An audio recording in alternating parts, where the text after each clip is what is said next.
Halo semuanya, kembali lagi kepada Teddy Saputra. Selanjutnya kita membahas tentang buku panduan karya tulis ilmiah dengan Microsoft Word 365 dan 2019.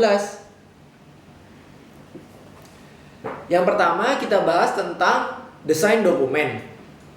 Di dalam desain dokumen itu terdapat judul tulisan, judul subbab, gambar, tabel, persamaan, kutipan, dan lain-lain.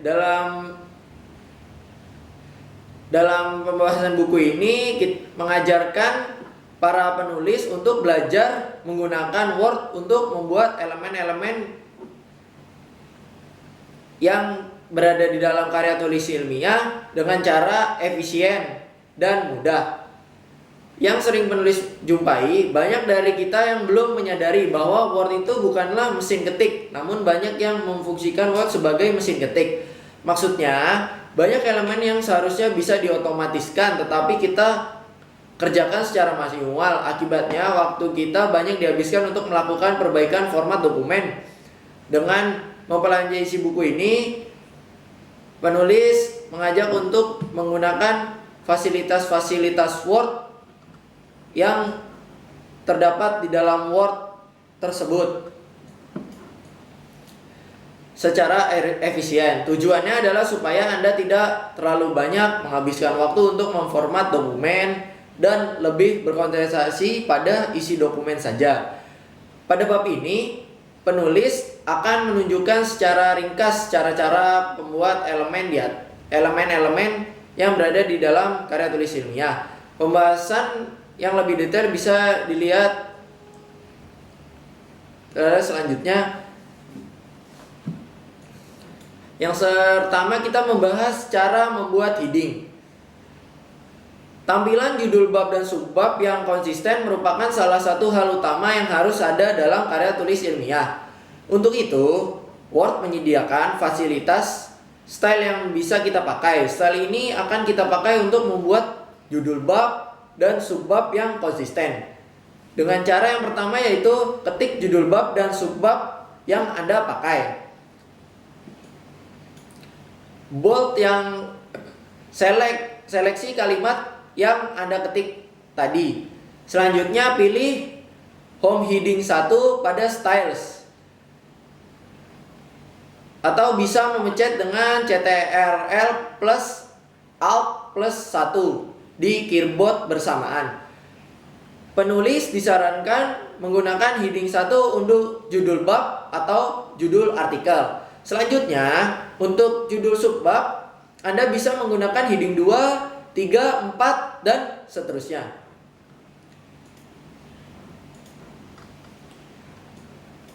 Seterusnya sesuai tingkatan-tingkatan subbab yang akan ditulis. Jika Anda ingin menggunakan heading 2, Anda bisa menggunakan dengan cara seperti tadi, yaitu CTRL plus Alt plus 2 di keyboard secara bersamaan. Selanjutnya kita membahas membuat gambar. Gambar adalah salah satu unsur utama dalam karya tulis ilmiah yang penulis maksud dengan gambar di sini bukan hanya gambar dalam arti foto atau sejenisnya, namun bisa berupa grafik dari Excel atau diagram yang dibuat menggunakan Visio. Ada beberapa alternatif untuk memasukkan gambar ke dalam naskah karya tulis ilmiah. Yang pertama yaitu pilih Insert plus Picture pada Illustration. Selanjutnya pilih gambar yang akan diinginkan, lalu tekan Insert. Selanjutnya atur ukuran sesuai dengan kebutuhan secara profesional. Untuk itu, arahkan pointer mouse pada salah satu sudut gambar sampai berubah menjadi tanda panah naik turun. Tekan tombol kiri mouse lalu arahkan mouse untuk mengubah ukuran gambar. Alternatif yang kedua yaitu memasukkan gambar dengan fasilitas copy paste. Misalnya, Anda ingin menggunakan grafik dari Excel, yaitu dengan membuka file Excel dan menampung grafik yang akan dimasukkan. seleksi grafiknya, lalu tekan Ctrl plus C. Lalu buka Word, pindahkan kursor di lokasi tempat yang diinginkan, lalu pencet Ctrl V. Kalau diperhatikan, terkadang warna pada Graphicasser kalau di copy paste kepada Word mengalami perubahan. Jika Anda menggunakan format grafik yang sudah bagus di Excel, Anda tidak mau warnanya berubah. Yang harus Anda lakukan adalah sebagai berikut. Yang pertama, buka file Excel yang menampung grafik yang ingin dimasukkan kepada Word. Yang kedua yaitu seleksi gambar. Yang ketiga yaitu tekan Ctrl+C, buka Word. Selanjutnya yaitu buka Home. Lalu tekan segitiga terbalik kecil pada warna hitam di bagian icon copy paste.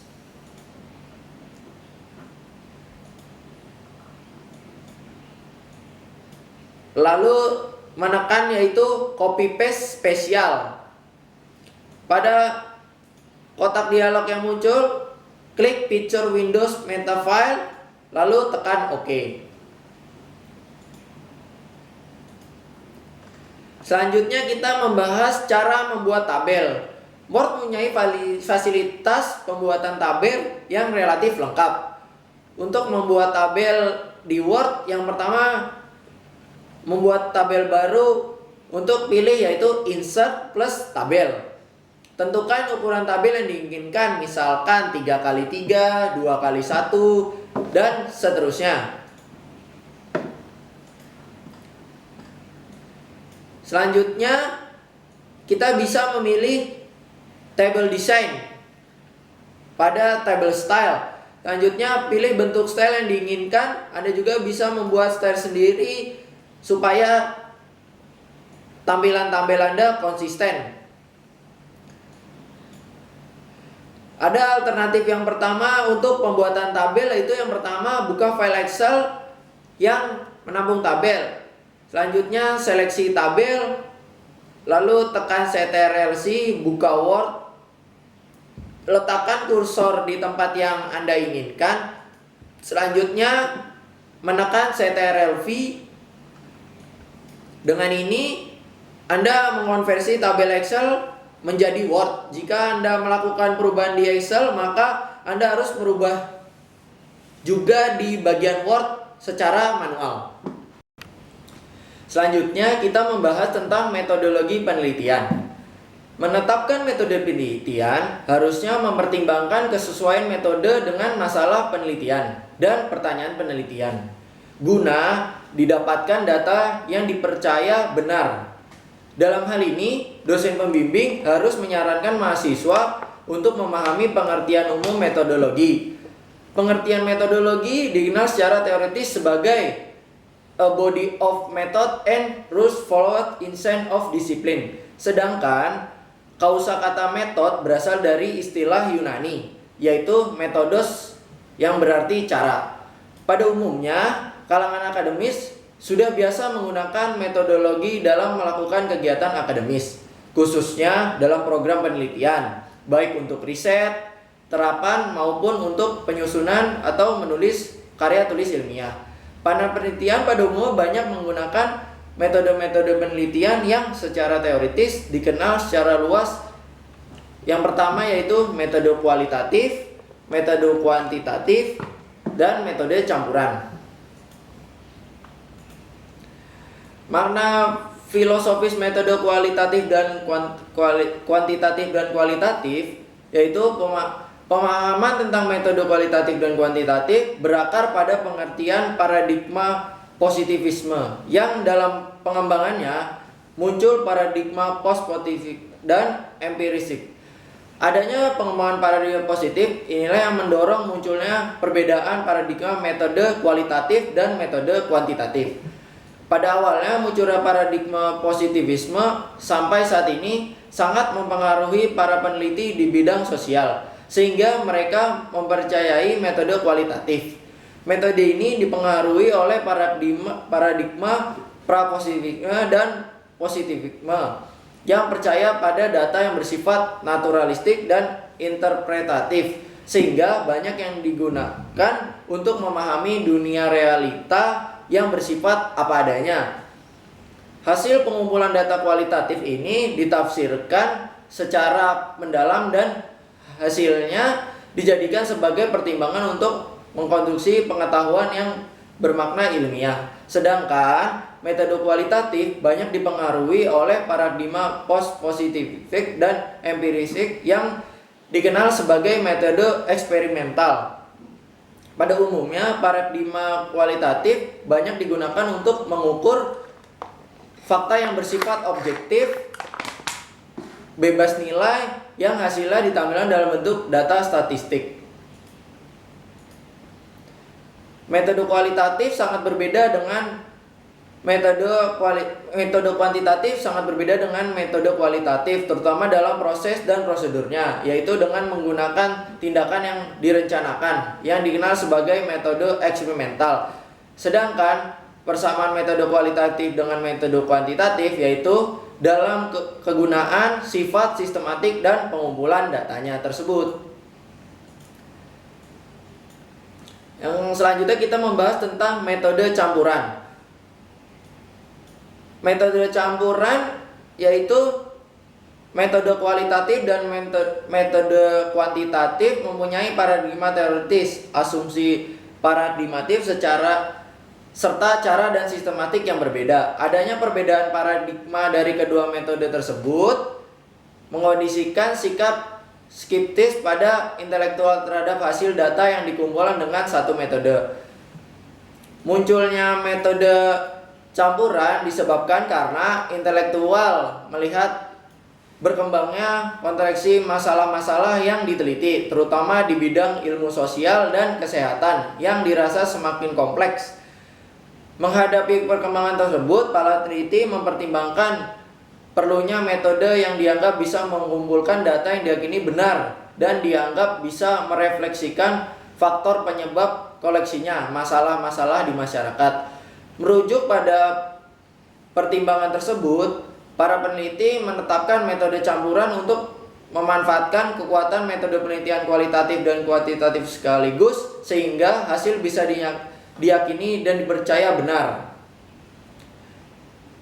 Metode campuran dikenal sebagai mixed method research secara teoritis, berfokus pada prosedur pengumpulan data dan analisis data kualitatif dan kuantitatif. Secara empiris, penelitian yang menggunakan prosedur metode campuran, ada objek penelitian yang sama, merasa yakin terhadap tingkat kebenaran data hasil metode campuran. Hal tersebut bisa dimengerti karena secara teoritis prosedur metode campuran dimaksud untuk yang pertama, memperoleh data yang berbeda karakteristiknya tetapi saling melengkapi sehingga dapat menafsirkan dan dipercaya oleh peneliti. Yang kedua, adanya proses perbandingan, mengempirifikasi atau untuk validasi data secara langsung terhadap hasil analisis statistik dan kualitatif dengan hasil tafsir interpretatif terhadap data kualitatif sehingga hasil tafsirannya diyakini oleh peneliti. Kita membahas tentang model eksperimental. Yang pertama yaitu substansi hasil penelitian. Merujuk pada adanya perbedaan asumsi paradigmatik metodologi kualitatif dan kuantitatif, dosen pembimbing dan mahasiswa perlu mempertimbangkan secara filosofis untuk menetapkan jenis metode penelitian guna mengumpulkan data yang relevan dan sesuai dengan kebutuhan. Pertimbangan filosofis ini diperlukan untuk mengorganisasikan sumber pengetahuan dan data yang sesuai dengan masalah penelitian dan pertanyaan penelitian. Hasil pengumpulan data yang sudah diorganisir dengan metodologi yang relevan, yaitu dengan metode kualitatif dan kuantitatif, disajikan dalam bentuk display data untuk dibahas dan dianalisis data tersebut. Hasil analisis dan pembahasan ini merupakan bahan pertimbangan untuk merumuskan simpulan dan saran karya tulis ilmiah. yang disusun secara formal sesuai dengan format dokumen karya tulis ilmiah. Yang kedua yaitu kita membahas tentang substansi penutup. Merujuk adanya perbedaan asumsi paradigmatik metodologi kualitatif, kuantitatif, dan metode campuran, dosen pembimbing dan mahasiswa perlu mempertimbangkan secara filosofis untuk menetapkan jenis metodologi penelitian yang sesuai dengan kebutuhan dan menetapkan jenis metodologi yang sesuai dengan kebutuhan dan relevan dengan fenomena.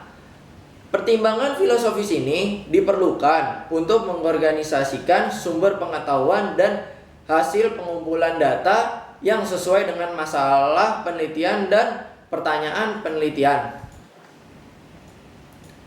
Hal ini penting untuk mengundang pembaca melakukan komparasi ilmiah dengan sumber lain untuk memotivasi peneliti selanjutnya. Yang ketiga, selanjutnya kita membahas tentang daftar pustaka.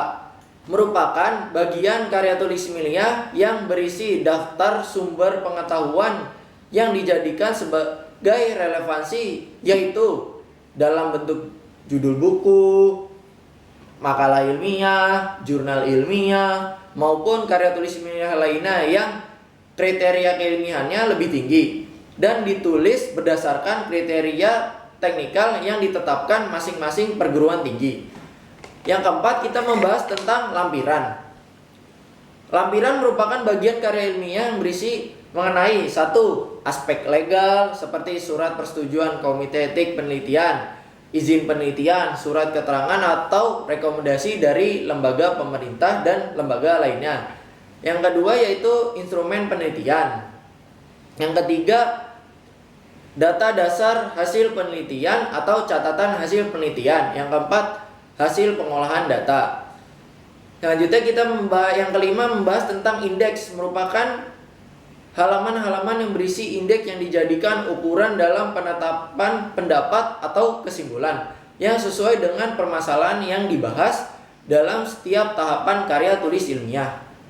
Yang keenam yaitu riwayat hidup. Riwayat hidup merupakan bagian karya tulis ilmiah yang berisi lampiran tentang riwayat hidup penulisan karya tulis ilmiah secara lengkap. Yang pertama, identitas diri, riwayat pendidikan, riwayat pengalaman kegiatan, dan pengalaman kerja. Selanjutnya kita membahas tentang sistem instruksional dalam penulisan ilmiah. Yang pertama yaitu hambatan psikologis. Berdasarkan pengalaman selama penulisan karya tulis ilmiah, pada umumnya mahasiswa merasa mempunyai hambatan filosofis dan psikologis dalam mempersiapkan penyusunan dan penulisan karya tulis ilmiah. Hambatan filosofis ini diakibatkan oleh rendahnya kemampuan dasar mahasiswa dalam membangun konstruksi pengetahuan yang sesuai dengan hukum ilmu pengetahuan dalam dimensi epistemologis, ontologi, dan aksiologi. Di sisi lain, mahasiswa merasa diuntungkan karena sistem bimbingan penulis karya tulis ilmiah di perguruan tinggi sudah bersifat rutin, sehingga hambatan psikologis bisa ditanggulangi dengan mengikuti model penulisan karya ilmiah yang sudah jadi. Mereka menganggap perbuatan tersebut biasa dilakukan mahasiswa dan oleh pembimbing, tidak dianggap sebagai plagiarisme. Akibatnya, sikap mental plagiarisme dalam penulisan karya tulis ilmiah di perguruan tinggi makin meluas. Pada saat ini ada dua faktor penyebab meluasnya mental plagiarisme dalam proses penyusunan dan penulisan karya tulis ilmiah. Yang pertama yaitu faktor tidak lengkapnya pedoman tulis karya tulis ilmiah dalam dimensi filosofis dan psikologis. Yang kedua yaitu faktor teknis bimbingan penulisan karya tulis ilmiah yang tidak sesuai dengan kriteria keilmiahan. Kedua faktor psikologis dan filosofis tersebut mengondisikan kesulitan tersendiri bagi mahasiswa, sehingga mahasiswa mudah terpengaruh oleh perilaku plagiarisme dan proses penulisan dalam proses penulisan karya tulis ilmiah. yaitu yang pertama, multitafsir dosen membimbing dan mahasiswa terhadap pedoman penulisan karya tulis ilmiah akibat kurang jelasnya petunjuk tentang kriteria keilmuan. Yang kedua yaitu sistem bimbingan penyusunan dan penulisan karya tulis ilmiah yang mengabaikan kaidah belajar mengajar efektif dan tidak berbasis pada pengembangan intelektual. Yang ketiga yaitu penyusunan dan penulisan karya tulis ilmiah yang berorientasi pada struktur formal dan dokumen karya ilmiah, menggunakan teknik penulisan karya ilmiah tidak sesuai dengan prinsip review of state of the art, tetapi dengan pendekatan display teori. Yang keempat yaitu teknik penulisan yang menggunakan model berpikir imitatif sehingga tidak terjadi proses kreatif dalam pembangunan ide dasar atau dalam membangun konstruksi pengetahuan. Yang kelima, adanya anggapan satu-satunya syarat untuk membentuk makna keilmian karya ilmiah adalah metodologi pengumpulan data dan analisis statistik.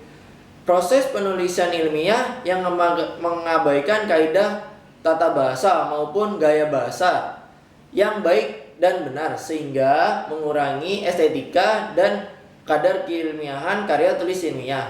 Secara psikologis, keenam faktor kesulitan tersebut bisa dikurangi melalui sistem penulisan dan bimbingan ilmiah berdasarkan prinsip dasar penulisan ilmiah yang sesuai dengan kriteria. Setelah pengaturan paragraf dan bentuk huruf selesai dilakukan, selanjutnya penulis perlu memberikan nomor bab. Biasanya kita lakukan dengan memberikan nomor bab secara manual. Cara ini mudah namun tidak memungkinkan untuk menyisipkan nomor bab secara otomatis dalam penomoran tabel, gambar, atau persamaan. Untuk menomori bab secara otomatis, caranya adalah sebagai berikut. Yang pertama, letakkan kursor pada judul bab supaya heading 1 ikut teraktifkan. Lalu pilih tab Home Multi-Level List pada toolbar paragraf. Selanjutnya kita memilih Define New Multi-Level List. Selanjutnya kita klik More dan kita dapat memilih pada Define New Multi-Level List, yaitu bisa menuliskan bab 1 dengan satunya angka Romawi atau dengan lanjutnya kita klik level to modify, kemudian number format, klik enter format number. Diikuti space sebelum angka. Lalu pada sumber style for this level, atur supaya angkanya mempunyai bentuk angka Romawi. Pada link level to style, pilih heading 1 dan untuk follow number with pilih space, perhatikan kembali. Lalu tekan OK. Selanjutnya kita membahas tentang cara membuat judul subbab. Yang pertama yaitu ketik teks yang dijadikan judul subbab. Selanjutnya seleksi teks yang sudah Anda tulis tadi. Lalu klik tab Home, pilih heading 2 pada toolbar style. Lalu klik kanan pada heading 2, lanjut klik modify. Dan selanjutnya di situ kita dapat memilih font yang akan kita gunakan, font style yang akan kita gunakan, dan size berapa yang akan kita pilih untuk subbab tersebut. Lalu selanjutnya kita tekan OK.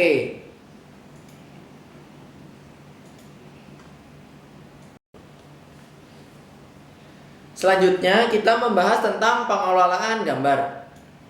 Salah satu unsur utama yang biasanya ada dalam setiap karya ilmiah adalah gambar. Jika Anda berniat menghasilkan karya ilmiah yang profesional, maka salah satu aspek yang harus Anda kuasai adalah Bagaimana Anda bisa menampilkan ilustrasi dengan baik? Dalam bab ini, penulis akan menunjukkan cara yang bisa Anda tempuh untuk melakukan hal tersebut. Sebelum kita membahas lebih lanjut, sampaikan setiap gambar yang ada di dalam karya tulis ilmiah terdiri atas dua komponen yang tidak terpisahkan. Komponen pertama tentu saja gambar yang Anda tampilkan, dan yang kedua dan tidak kalah pentingnya adalah keterangan gambar atau caption. Kedua hal ini harus selalu bergerak bersamaan di dalam teks. Untuk menghasilkan gambar dan keterangan gambar yang selalu bergerak bersamaan di dalam teks, ada dua cara. Yang pertama, Anda bisa menggunakan text box, tabel, atau disiapkan langsung di dalam naskah. Tata letak gambar menggunakan text box, hakikatnya text box merupakan salah satu fitur Word yang relatif fleksibel. Anda bisa menggunakan untuk berbagai keperluan, khususnya pada kondisi darurat ketika Anda harus segera mencetak dokumen. Namun, penulis tidak menyarankan Anda menggunakan text box untuk mengolah gambar dalam karya tulis ilmiah, karena sering lebih banyak susahnya dibanding manfaatnya. Beberapa kelemahan text box. Yang pertama, Anda tentunya paham jika dalam setiap gambar harus ada keterangan gambar. Setiap keterangan ini harus diberikan nomor yang bermanfaat ketika Anda mengacu pada gambar itu di dalam teks, atau nanti ketika Anda harus membuat daftar gambar.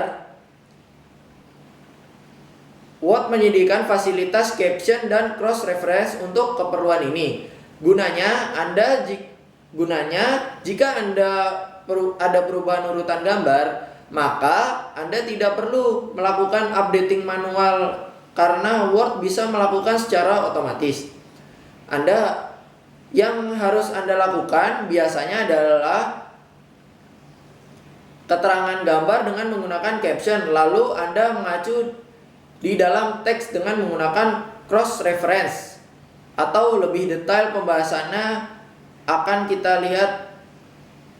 Nah, jika Anda menggunakan text box, maka setiap teks yang Anda masukkan ke dalam teks harus diupdate secara manual satu persatu, menjadikan tidak efisien. Yang kedua, selama penulis menggunakan Word, penulis seringkali mengalami kesulitan ketika harus menempatkan suatu text box di dalam naskah.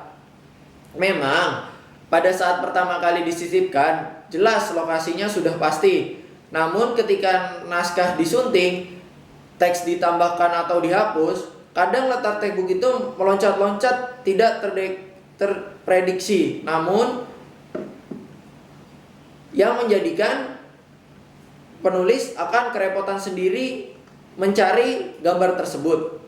Yang ketiga, karena sifatnya yang sering tak terprediksi tadi, maka jika menggunakan text box untuk membuat keterangan gambar, maka besar kemungkinan gambar dan keterangan gambar yang Anda buat tidak menjadi satu kesatuan, yang menyebabkan kita kerepotan sendiri. Yang keempat, di dalam text box nampaknya Anda tidak bisa menggunakan styles, sehingga agak sulit untuk menjadi konsisten tampilan naskah Anda. Selanjutnya kita membahas tata letak gambar menggunakan tabel. Cara ini penulis sarankan, yaitu dengan menggunakan tabel. Menggunakan tabel untuk mengelola daftar gambar relatif fleksibel. Anda bisa membuat dua gambar yang letaknya saling berdampingan atau satu di atas yang lain. Anda bisa pula mengatur posisi teks di sekeliling gambar dengan mudah. Tata letak penulis susun menggunakan tabel, dan teks penulis buat dengan menggunakan fungsi. Yang tidak kalah pentingnya, proses pembuatan keterangan gambar menggunakan caption menjadi lebih baik karena antara gambar dengan keterangan selalu bergerak bersamaan. Posisinya pun tidak liar tidak seperti dengan text box. Selanjutnya kita membahas tata letak gambar tunggal. Yang pertama kita pilih insert table. Yang selanjutnya kita membuat tabel dengan ukuran 1x2 atau seterusnya sesuai dengan kebutuhan. Untuk baris pertama akan dipergunakan untuk menampung gambar dan baris berikutnya untuk keterangan. Agar lebih mudah, pastikan Anda menampilkan grid lines. Klik sembarang tempat di tabel, pilih tab layout dan tekan view grid line pada deretan toolbar di sebelah kiri. Selanjutnya, masih pada tab layout, tekan properties, biasanya terletak di bagian paling kiri. Selanjutnya tekan option dan set supaya default cell margin menjadi 0 semua, lalu tekan OK.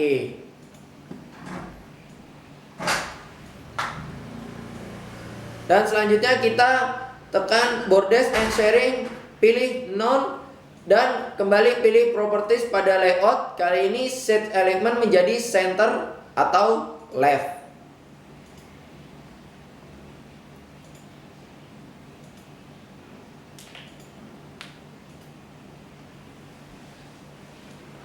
Dan selanjutnya kita memasukkan gambar yang diinginkan. Anda bisa menggunakan illustration pada tab insert atau melakukan copy paste jika kursor sudah diposisikan pada baris pertama table. Klik gambar yang Anda sudah sisipkan, pilih tab reference, insert caption, pilih new table dan masukkan gambar pada box yang muncul lalu tekan OK. Selanjutnya kita membahas tentang pengelolaan tabel. Sama halnya seperti gambar, di dalam penulisan karya ilmiah Anda sering harus memasukkan informasi di dalam tabel. Anda mungkin memerlukan tabel untuk membandingkan kondisi sebelumnya dan suatu percobaan, atau barangkali Anda menggunakan tabel untuk menyampaikan informasi mengenai gambaran umum atas responden yang Anda gunakan dalam penelitian.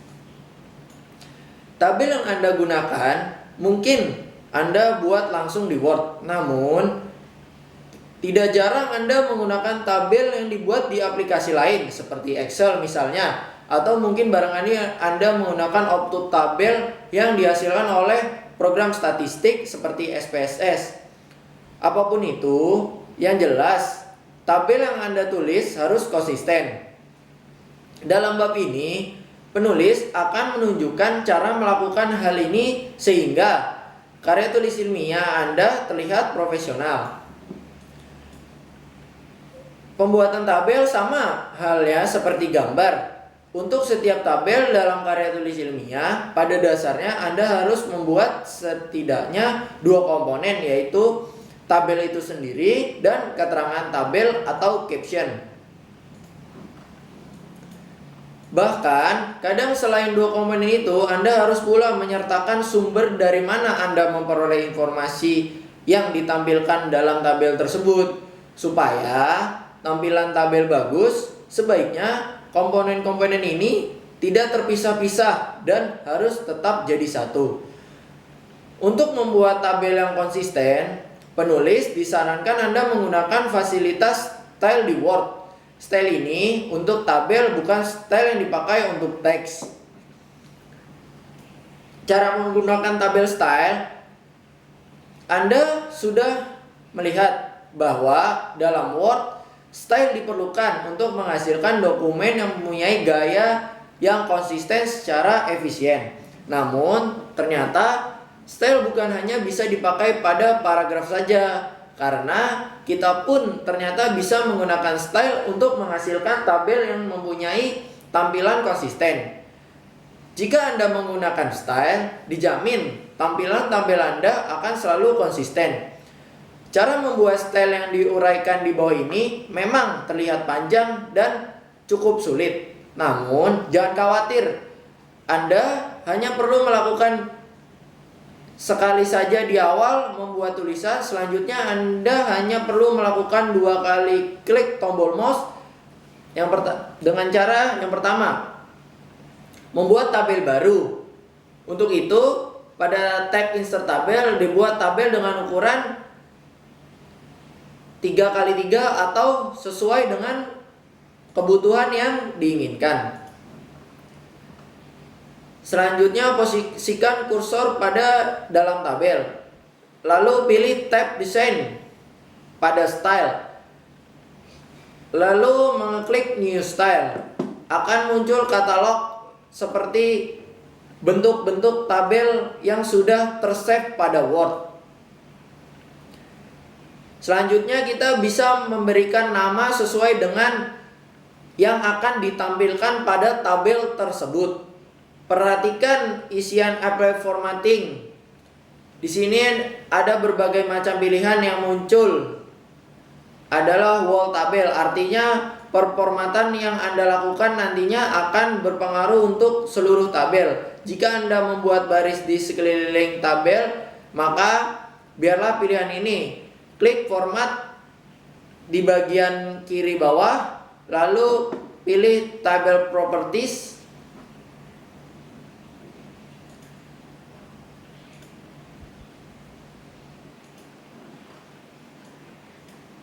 Dan selanjutnya kita kotak katalog yang muncul, atur supaya tabel berada di tengah halaman. Untuk itu, pada alignement pilih center. Lalu selanjutnya kita pilih OK. Masih dengan wall table, pada apply formatting to, pilih border dan shading. Pilih box untuk membuat garis di sekitar tabel, lalu tekan OK.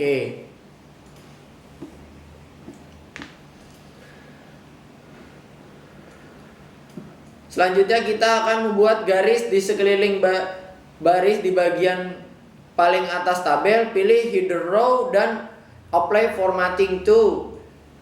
Kembali pilih boarding and shading dari kotak formatting. Selanjutnya pilih box. Masih pada border and shading, pilih shading. Pada fill, pilih warna hitam. Lalu tekan OK. Selanjutnya, pilih hidden row pada apply formatting to.